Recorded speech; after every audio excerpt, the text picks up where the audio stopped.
Hey, what's up, guys? Graylan Stewart here. Thanks for tuning in. If you're new to my channel, I'm a virtual wholesaler and entrepreneur and just an overall real estate investor in general. So, Work Wednesdays, which is what you're on today, is basically my weekly vlog, just kind of showing you the day in the life of an investor, really. So, I'm always working on different things, but it's kind of exciting because I think I told y'all a week or so ago. I got a new acquisition manager that started.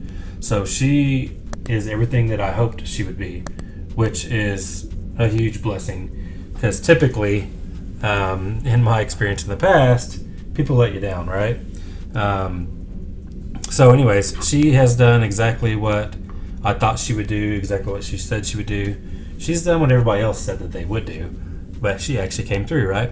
So she's been with me 2 weeks now. So obviously her first 3 days at least, were solid just training only.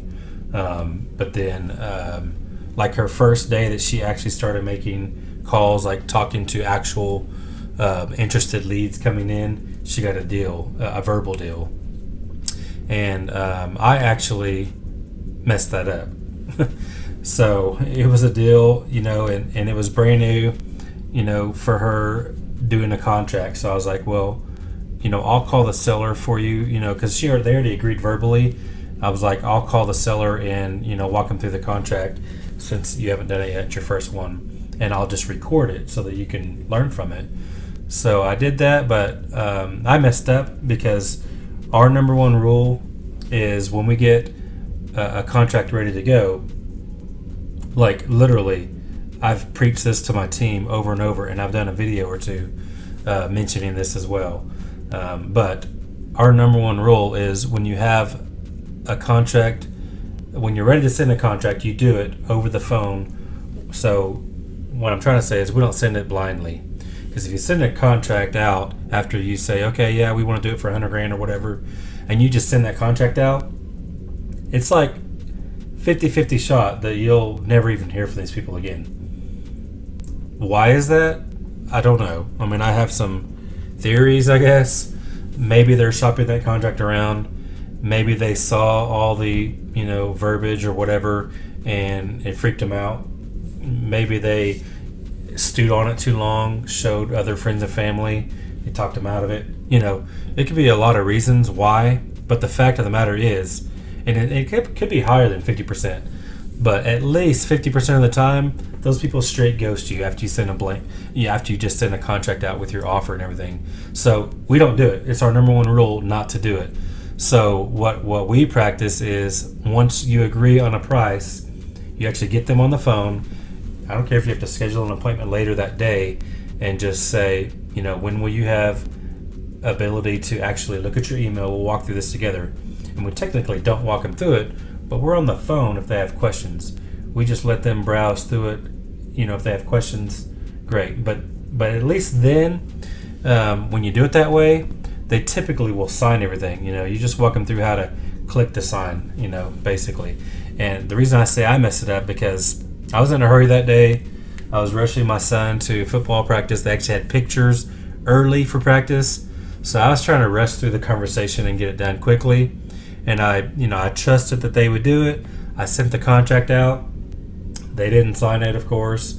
Just like I tell everybody that they're not going to sign it if you send it like that. And they didn't. So he had a good excuse of why he didn't the next day. But then after that, after like 48 hours, straight ghosted us. And my acquisition manager has not been able to reach him since.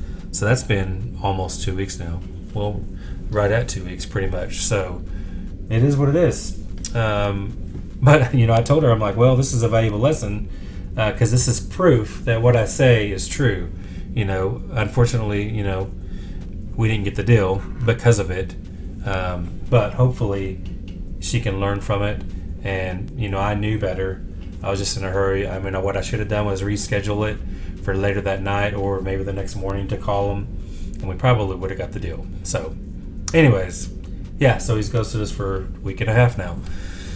So, but anyways, she got a deal her, last week too. So, which is good, because in my company, like our minimum when you're an acquisition manager, the minimum is one per week per acquisition manager. Anything over that is great. Honestly, with the amount of leads we have coming, and the marketing that I do, there's no reason that they can't get 2 to 3 per week. So that's the biggest lesson, I guess. And I didn't even know I was going to talk about this today, but hey, it's a vlog, right? So that's the biggest lesson I could tell you when you're really trying to scale a company. There's a difference in being a wholesaler and have a wholesaling company, right? I was a wholesaler for the first year and a half, give or take a year, pretty much. But then I built out my systems and processes once I had money coming in, where I could afford those things. But even more important than that is good people. Because I've always said, to really scale, yes, you have to have systems and processes in place because those things run your business. But ultimately, the good people are what run those systems and processes. So if you have all those things in place, all 3 of those, you have to have them all, not just 1 or 2 of them. Because I've had systems and processes in place since probably 6 months into this thing. But people was always the hurdle. Because yes, we do, 10 or 12 or whatever deals per month, for the last, 2 years probably. But what's been preventing us from really moving the needle is people. It's good people. That's the bottom line. Now I know that I have another good person, but I'm actively still pursuing more because in order to scale, you have to bring people on earlier than you need them, so that they can get trained up and start moving when more leads start flowing in. You can't wait till after the fact, because if you have tons of marketing coming in with nobody to handle it, then you're screwed, right?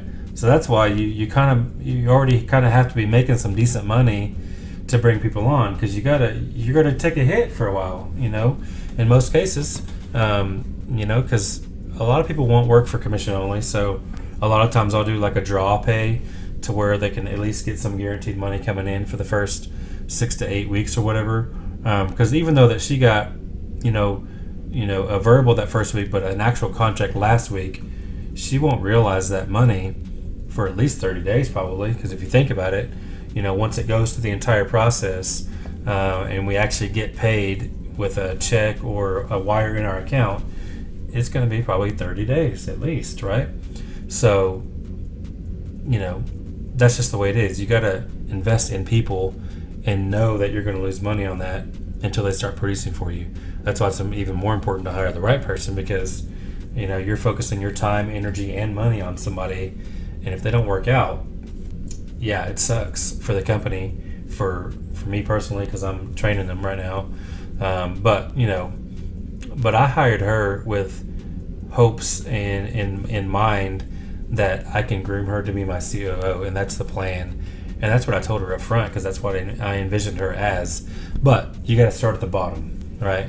And not the very bottom. I could have brought her in as a follow-up specialist, but she's definitely beyond that, because she's already, a proven sales expert, good, organized, can follow systems, all those things. So acquisition manager was the perfect spot to bring her in at. So anyways, after she proves herself, I don't know, there's no real set timeline, but I'm guessing 12 to 18 months down the line, along that way, I'll teach her every aspect of the business.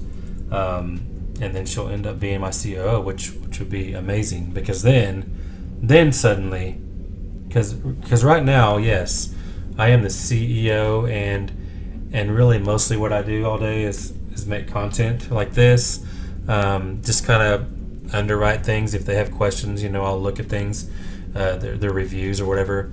I do some of the marketing still, and just trying to grow the business, overall. But once I have a COO in place, then I can truly be the visionary only, and just focus on moving the needle even higher, working on different ways to grow the business and that kind of thing. So that'll be a huge blessing. But it takes time. A lot of people want to get to the destination right away, and that's just not the way it works in life and business, anything, right? It's the journey. So that's what I'm trying to do. I'm trying to just enjoy the journey as I grow. because I know the destination is there, and I'm starting to be able to see it, in the distance now, a little closer. That's just part of the entrepreneur life and part of the whole thing. You have to take the journey to get to that destination. I've never seen or heard of anyone getting straight to the destination. I mean, unless you just have small goals, Yeah, because obviously, I made 72 grand my first month in wholesaling, but that was never my intent, just to stay there. I wanted to grow this into a real business, become a wholesaling company, not just a wholesaler, and that's what I've done, but we're still not done.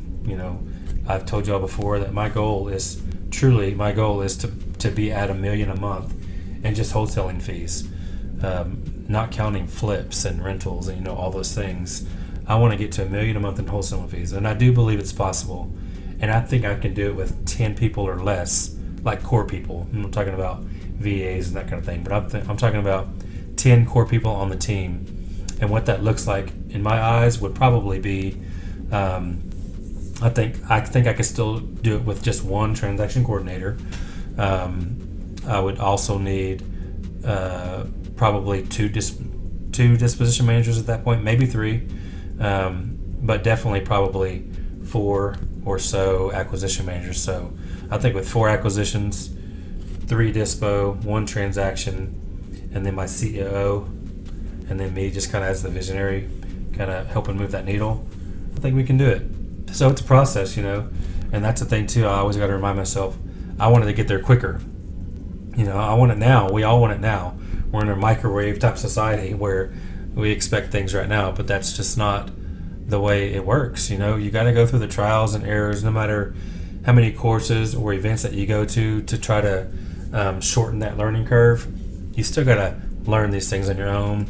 It's always way more difficult than it looks or sounds to scale a business. So that's what I've learned over time, and then I've learned to have peace with that, because I do like things to go fast. I'm a quick learner, and I'm a fast mover, and we're doing great. Don't get me wrong, I never take it for granted. I thank God every day for this opportunity just to even learn about wholesaling, but not even just wholesaling, just real estate in general, because that's the ultimate goal is to make it all passive, and that's what I'm building alongside of the wholesale company, is passive income through owning or controlling properties at least. So anyways, didn't mean to rant on too much about that, but that's where I'm at. My new girl is doing good. My other acquisition manager was actually on her honeymoon for those last 2 weeks. So I think she's recovering today from the flights and just the whole travel. Usually need a vacation after your vacation, I've seen. But so she'll be starting back tomorrow. So yeah, everything is going great. They're both doing good now. Hopefully we'll have 2 full-time acquisitions, which is awesome. And we're still selling deals. We got another wholesale deal closing this Friday. Trying to see what. That wasn't a huge deal. I think we're making like $12,000 on it. And then I think we have another one closing either this Thursday or Friday. And that's a $32,000 deal, wholesale deal, which is great. My very first 6-figure flip will close in a couple more weeks. So that's exciting. We already went through the inspection process and the TRR came back. So we're in the middle of, fixing all the TRR stuff now, which is awesome because I have a full-time contractor that just works for me. So I literally just pull them off another job, like, hey, get these things done. This is priority. So it's not like I have to pay all these individual subcontractors anymore, which is nice because those TRR lists probably would have cost me, $2,000 to $3,000 to get it all done. But I pay my guy a salary and he could probably get it all done in 1 to 2 days. So when you factor that out, I give him a salary of $1,500 a week. So whatever that is, I don't even know, 1,500 divided by 5. If it takes him 2 days, so I'm paying $600 instead of $3,000. So that's kind of cool. But anyways, yeah. So we got a couple other flips that we got to move him to. We've got a couple properties just sitting. So we got to get stuff moving and get paid on it. That's the goal, right? So anyways, thanks guys for watching. I appreciate you very much. Check out my new red hat. I've always had these black and gray and white and blue shades or whatever, but I'm like, I need some other colors. So I got the red hat, that's new, and like a royal blue instead of a navy blue, just to change it up a little bit. So anyways, thanks for watching. I appreciate you all. Definitely hit subscribe if you haven't already. Give me a thumbs up if you like the video, and I'll see you next time.